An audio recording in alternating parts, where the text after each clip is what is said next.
사도신경으로 신앙 고백하시겠습니다. 전능하사 천지를 만드신 하나님 아버지를 내가 믿사오며 그 외아들 우리 주 예수 그리스도를 믿사오니 이는 성령으로 잉태하사 동정녀 마리아에게 나시고 본디오 빌라도에게 고난을 받으사 십자가에 못 박혀 죽으시고 장사한 지 사흘 만에 죽은 자 가운데서 다시 전능하신 하나님 우편에 앉아 계시다가 저희로서 산 자와 죽은 자를 심판하러 오시리라. 성령을 믿사오며 예와 성도가 서로 교통하는 것과 죄를 사하여 주시는 것과 영원히 사는 것을 믿사옵나이다. 아멘. 찬송가 180장 찬송하시겠습니다.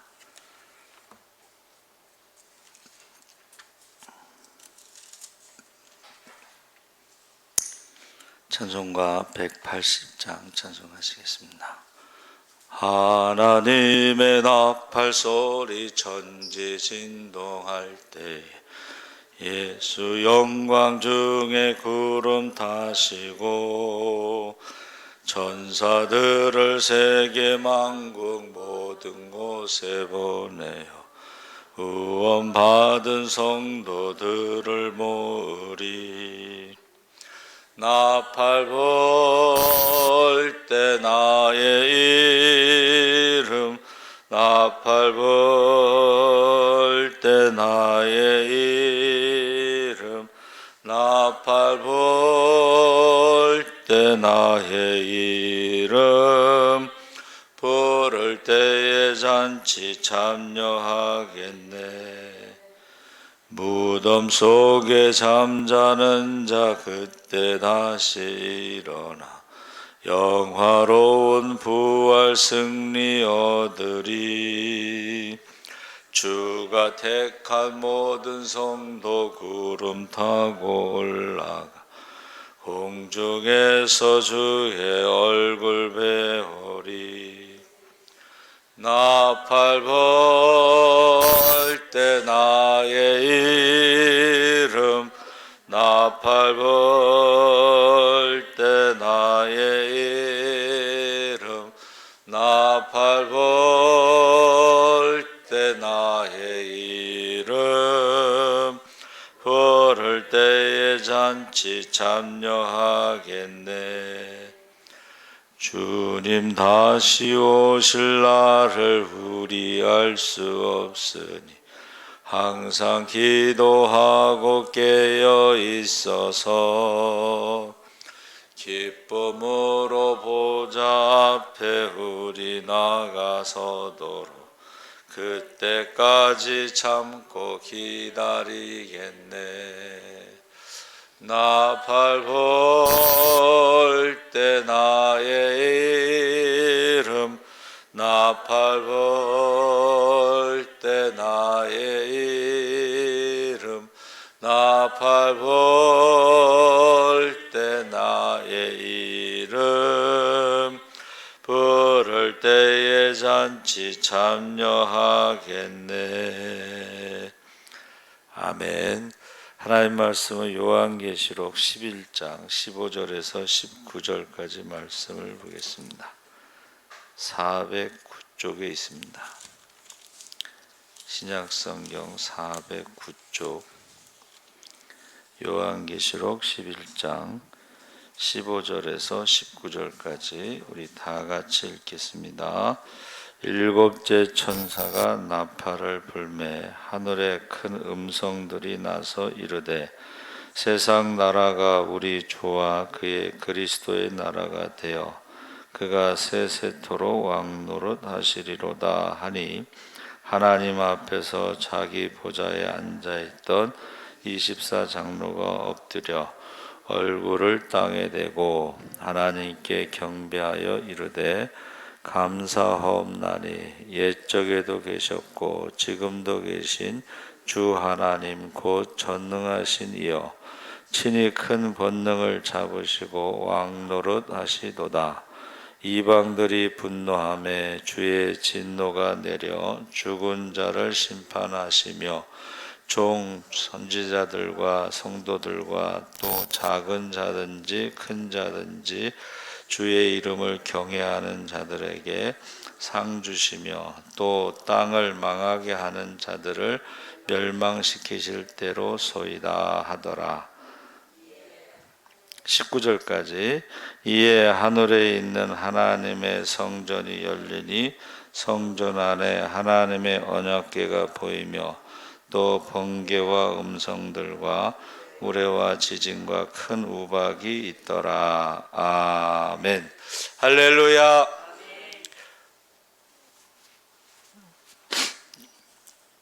잘 오셨습니다. 감사합니다. 오늘 말씀의 제목은 일곱째 나팔 재앙입니다. 계시록에만 재앙이라는 단어가 나옵니다. 계시록에만. 그래서 15절에 일곱째 천사가 나팔을 불 때에 하늘에 큰 음성이 나서 이르되 세상 나라가 우리 주와 그의 그리스도의 나라가 되어서 그가 세세토록 왕노릇 하시리로다. 그래서 큰 음성은 여기서 누구의 음성인지 정확하게 나타나지 않았지만 아마도 하늘의 천군 천사의 음성일 것이다. 그래서 시내산에서 율법을 받을 때도 하나님께서 큰 음성으로 말씀하셨습니다. 그래서 이 하나님의 음성은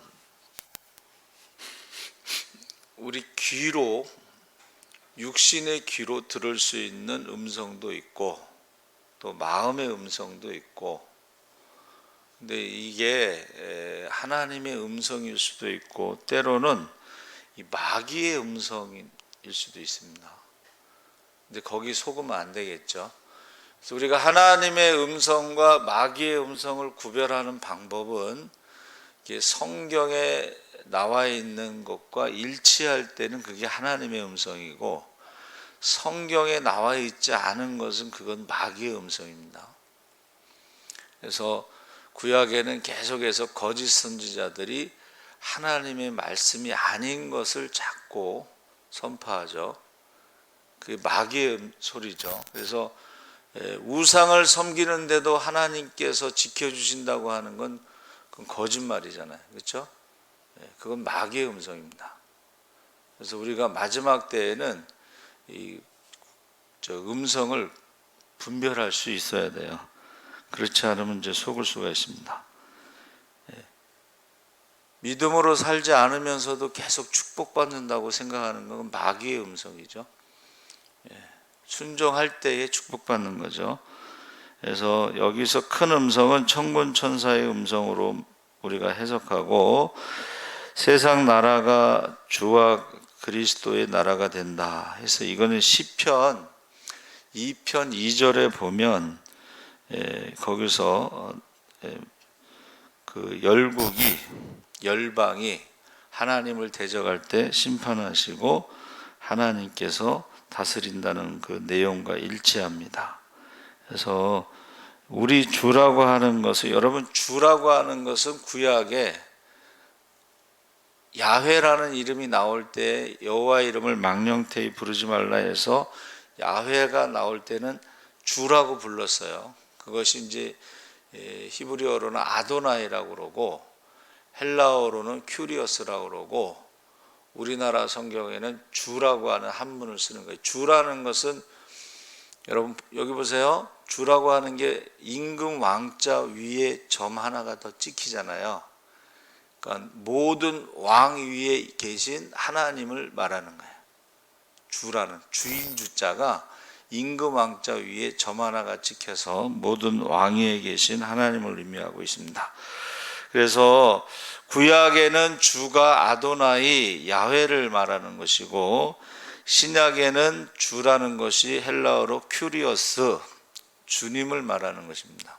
그래서 베드로가 신앙 고백할 때 뭐라고 고백해요? 예수님은 주는 그리스도시요 살아계신 하나님의 아들이십니다. 그래서 주라고 하는 것이 신약과 구약이 하나는 야훼, 하나는 예수님을 말하는 것이다. 세세토록 왕노릇 하시리로다 했을 때의 헬라어 바실류세이는 단수. 이 말은 세상의 임금 사탄에게 잠시 허락했던 것을 다시 거둬들였다, 이런 뜻이에요. 그러니까 지금은 예수님이 재림하시기 전까지는 세상의 신이 이 세상에 왕노릇하면서 많은 사람들을 미혹하고 있다는 거예요. 근데 이제 주님이 오시면은 그 사탄의 왕권을 다시 빼앗아 가지고 이제는 하나님께서 이 땅도 다스리시고 하늘도 다스리시고 우주 만물을 다스리시는 이 하나님이 그 주권의 단일성이다, 이렇게 표현하죠. 그래서 이제는 모든 세상의 주권을 예수님께서 가지고 계시다. 그래서 하늘과 땅과 모든 권세를 예수님께 주셨다, 이렇게 표현하고 있죠. 그러니까는 재림 예수는 심판주로 오시기 때문에 이제 모든 권세를 예수님께서 가지시는 거예요. 세상의 권세도 그렇고 16절에 하나님 앞에서 자기 보좌에 앉아있던 24장로가 엎드려 얼굴을 대고 하나님께 경배한다. 그래서 우리가 24장로는 이제 구약의 12지파와 신약의 12사도를 우리가 설명하는데, 이것은 모든 믿는 자들을 대표한다. 그래서 꼭 24명이라는 것은 모든 믿는 사람을 대표하는 것이다, 이렇게 해석하지 꼭 그 24명만 말하는 것은 아니다, 이렇게 말하고 있습니다. 17절에 감사하옵나니 옛적에도 계셨고 지금도 계신 주 하나님 곧 전능하시니여 친히 큰 권능을 잡으시고 왕노릇 하시도다. 여기서 조금 표현이 좀 다르죠. 그전에는 이제도 있고 전에도 있었고 장차 올 자라고 표현했는데, 이제 예수님께서 이미 오셨기 때문에 이제 장차 올 자라는 표현을 쓰지 않고 옛적에도 계셨고 지금도 계신, 그러니까는 지금도 계시다는 것은 이제 심판주로 계신 것을 말하는 거죠. 그래서 그 칭호가 달라졌다는 것을 우리가 알 수가 있습니다. 장차 올 자라는 것은 이제 메시아에 대한 예언이고 초림과 재림에 대한 예언이고, 이미 이제 오셨기 때문에 장차 올 자는 여기서 생략이 됐습니다. 그래서 전능하신 이 칭호는 큰 권능을 잡으셨는데 하나님의 권한과 함께 대적할 자가 없음을 시사한다. 그래서 아브라함에게 100세에 99세에 나타났을 때 나는 전능하신 하나님이다. 그리고 100세에 이제 이삭을 주셨죠. 그래서 전능하신 하나님. 이사야 6장 9절에도 아들을 주고 한 아기가 태어나는데 그는 기묘라 모사라, 전능하신 하나님, 영원하신 아버지, 평강의 왕, 이렇게 예언됐습니다. 그러니까 우리가 아기가 태어났는데, 아들이 태어났는데 그런 칭호를 붙이지 않죠. 그러니까 메시아의 예언에만 그 칭호를 붙이는 거예요. 한 아들이고 아기가 태어나는데 기묘라 모사라, 전능하신 하나님, 영원하신 아버지, 평강의 왕. 할렐루야. 그래서 여기서 전능하시다라는 것은 하나님에게만 쓸 수 있는 거예요. 하나님에게만 쓸 수 있는 단어를 전능하신 이렇게 표현하고 있습니다. 그러면서 18절에 이방들이 분노하매, 이것은 주의 진노가 내려서 죽은 자를 심판하시며 종과 선지자들과 성도들과 작은 자 큰 자 주의 이름으로 경외하는 자들에게 상 주시며 또 땅을 망하게 하는 자들을 멸망시키실 때로소이다. 여기서 이제 때가 하나님의 심판의 때가 됐기 때문에 이제 많은 사람들이, 이방들이 분노한다, 이제 그렇게 표현했습니다. 그래서 열방들이 시편 2편 2절에 나오는 것인데, 열방들이 서로 의논하여 하나님과 그의 기름 부으신 종을 대적하고자 하였다. 여기서 기름 부었다는 게 메시아라는 뜻입니다. 기름 부었다는 것이 히브리어로 메시아, 헬라어로는 그리스도. 그러니까 지금 메시아를 대적했다는 것입니다. 그런데 그 메시아를 대적하고 십자가에서 죽인 것은 결국 이길 수 없는 이 부활이라고 하는 것이 예수님을 죽여서 이길 수 있는 것이 아니라는 거예요. 부활 때문에. 그래서 그것은 곧 하나님께서 세상을 심판할 수 있는 근거가 바로 종들을 죽이고 메시아를 죽이고 무죄한 자의 피를 흘린 것, 순교자들, 그 피값을 가지고 심판하신다는 것입니다. 그러니까 보세요.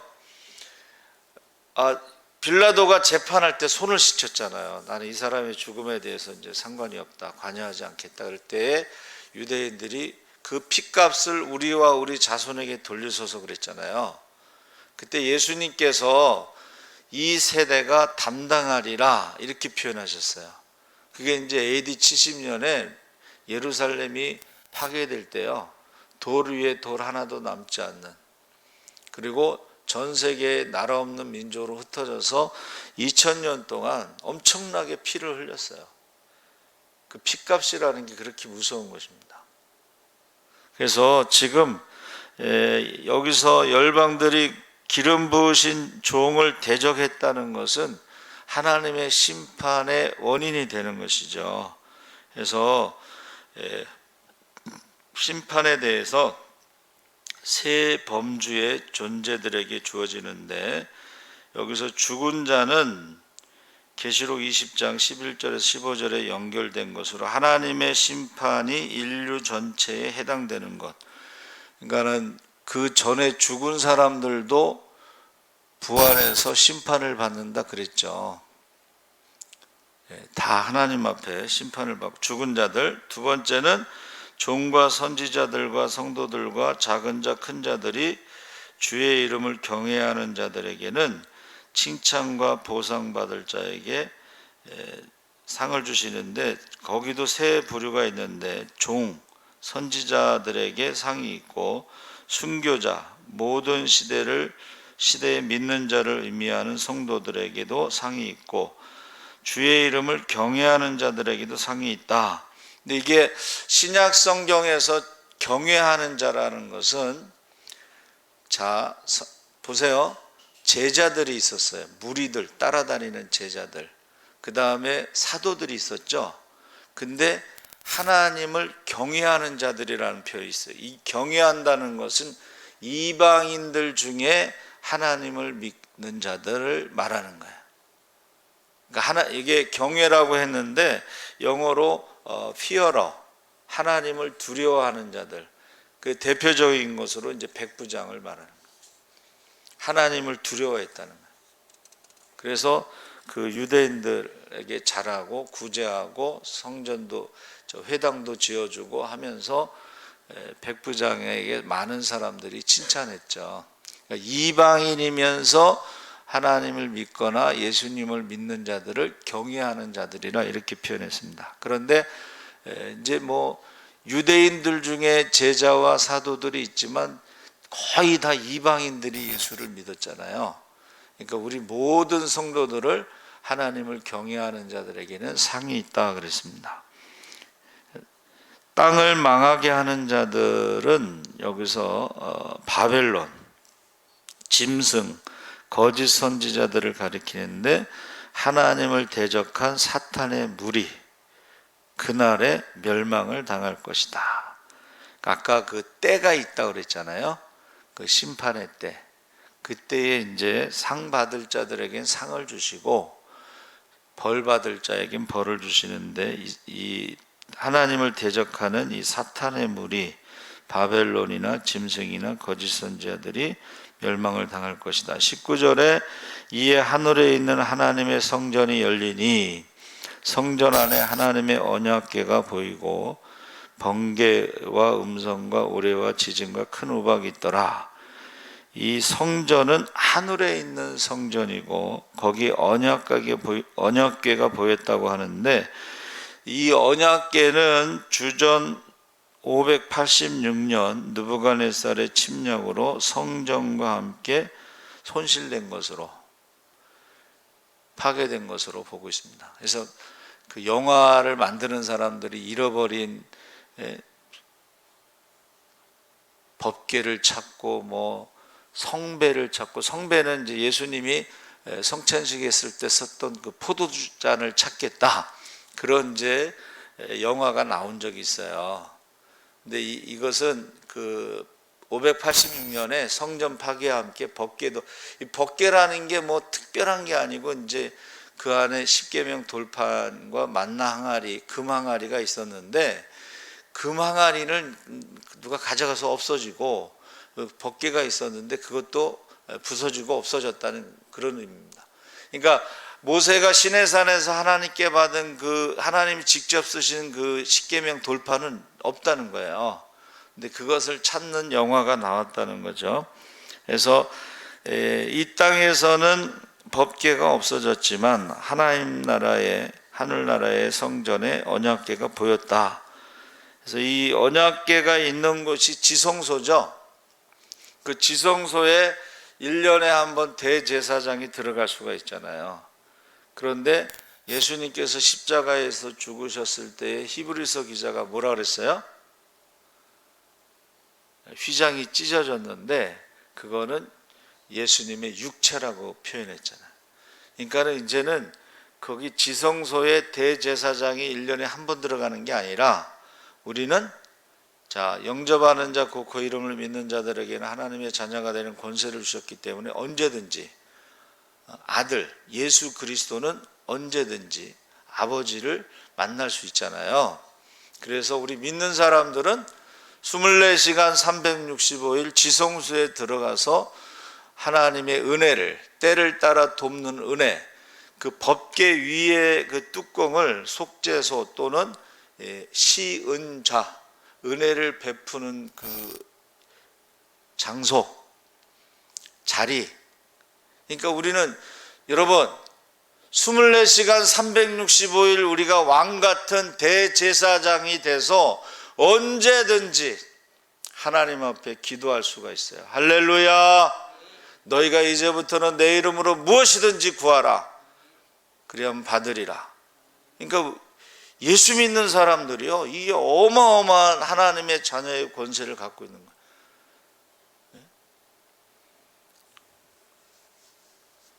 전 세계에 뭐 200명만 가지고 있는 카드가 있어요. 두바이에서 발급해요. 거기는 카드 자체가 금으로 이렇게 돼 있고 가운데 다이아몬드도 박혀 있는데 200명인데 그게요, 무한, 한도가 없어. 한도가 없는 카드야. 근데 아무나 주는 게 아니니까 200명 정도 된다고 하는데 무한이에요, 무한. 저와 여러분이 하나님의 자녀로 예수의 이름으로 기도할 때요, 이게 한도가 없습니다. 할렐루야. 한도가 없어요. 가만히 생각해 보니까 모세가 광야에서 하나님, 이 백성을 내가 낳았습니까? 하면서 하나님 앞에 기도할 때 하나님께서 만나를 주시고 메추라기를 줄 때 그게 한도가 없는 것 같아요. 말이 그렇지 39년 11개월 동안 매일 만나를 주시는 거는 그런 한도가 없다는 것을 말하는 거예요. 그러니까는 전능하신 하나님을 우리가 고백하면 이제부터 너희가 내 이름으로 무엇이든지 구하라, 그리하면 받으리라. 할렐루야. 너희가 얻지 못하면 구하지 않으며 구하여도 얻지 못하면 정욕을 위해서, 욕심 때문에 구하기 때문이다. 기도라는 것은 먼저 그의 나라와 그 의를 구하면 구하지 않은 것까지도 이 모든 것을 더하시리라. 할렐루야. 대표적으로 이제 솔로몬 같은 경우 하나님 백성들을 내가 재판할 때 지혜를 달라 그러니 지혜라는 게 듣는 마음이. 그랬더니 하나님께서 얼마나 기뻐하시는지, 야, 내가 부귀영화를 구하지 않고 백성들을, 하나님의 백성들을 재판하는 지혜, 듣는 마음은 구했기 때문에 내가 구하지 않은 것까지도 다 주는데 이전에도 없었고 이후에도 없을 그런 축복을 주신 줄 믿습니다. 근데 축복 받은 다음에 조심하라고 하나님께서 늘 경고하고 있습니다. 이 재앙이라는 말이요, 타격, 때리다 이런 뜻인데, 헬라어로는 플레게라고 그랬어요. 이 플레게, 때리다, 채찍질하다, 타격하다, 여기에서 플레이그라는 영어 단어가 나왔어요. 근데 이 히브리어 마카는 네 가지를 말하고 있는데, 하나는 채찍질. 그래서 성경은 40대 이상 때리면 안 된다 그랬죠. 죽으니까. 근데 나중에 이것이 뭐 13회, 26회 이렇게 숫자가 점점 줄었다고 그래요. 두 번째는 상처를 말하는 거예요. 아합 왕이 화살에 맞아 치명적으로 타격을 입고 상처에 피가 흘러 병거 바닥에 고이고 죽었죠. 상처. 세 번째로는 아까 말씀드린 재앙, 플레이그라는 단어가 헬라어 플레기에서 나왔다 그랬죠. 불순종했을 때에 내가 너의 죄대로 너희에게 7배나 더 재앙을 내릴 것이다. 레위기 26장 21절에. 네 번째로는 군대, 민족이 살육하다 이런 뜻이 있어요. 그러니까 재앙이 내리는데, 그래서 아까 말씀드린 대로 요한계시록에 재앙이란 단어가 12번 나오는데, 이것은 살육, 전염병으로 많은 사람들이 그래서 마지막 때의 재앙은 인간의 힘으로 막을 수 없다. 지금 2030년에 경제적 식량 위기가 올 것이다. 왜냐하면 지구 온난화라는 것, 온난, 지구가 뜨거워진다는 의미는 뭐냐면 농사 지을 땅이 줄어든다는 뜻이에요. 농사 지을 땅이 줄어들면 식량의 문제가 오는데, 이 식량이 마지막 때에는 무기가 되는 거예요. 그래서 가나안 농군학교 김영기 장로님이 고구마 저장소를 만들어요. 그 고구마가 뭐냐면 전쟁이 일어났을 때의 비상식량이에요. 그래서 여러분 기도를 많이 해야 됩니다. 2030년까지 우리가 살아있는 동안에 사실은 우리 자녀들이 문제가 되는 거예요. 경제적 문제로 돈이 없어서 결혼을 못하고, 돈이 없어서 아기를 안 낳고, 그런 시대에 지금 우리가 살고 있는 거예요. 그래서 저 여러분이 지금 그 재앙이 오고 있다, 지금 왔다, 재난의 시작이다, 이 말씀을 꼭 기억하시면서 기도하시기 바랍니다. 아멘. 살아계신 하나님 아버지 감사합니다. 왜 이러한 난리가 일어나는지, 전쟁이 일어나는지, 차처의 기근과 지진과 전염병과 화산 폭발 이런 것들이 일어나는지 모르고 불안해하는 사람들이 있습니다. 그러나 우리는 이것이 재난의 시작이고 땅끝까지 복음이 전파된 후에 주님 오신다고 했사오니 우리가 기도하게 하여 주시옵소서. 특별히 다음 세대를 위해서, 우리 자녀들을 위해서 기도하게 하여 주시옵소서. 감사하며 예수님의 이름으로 기도하옵나이다. 아멘. 하늘에 계신 우리 아버지여, 이름이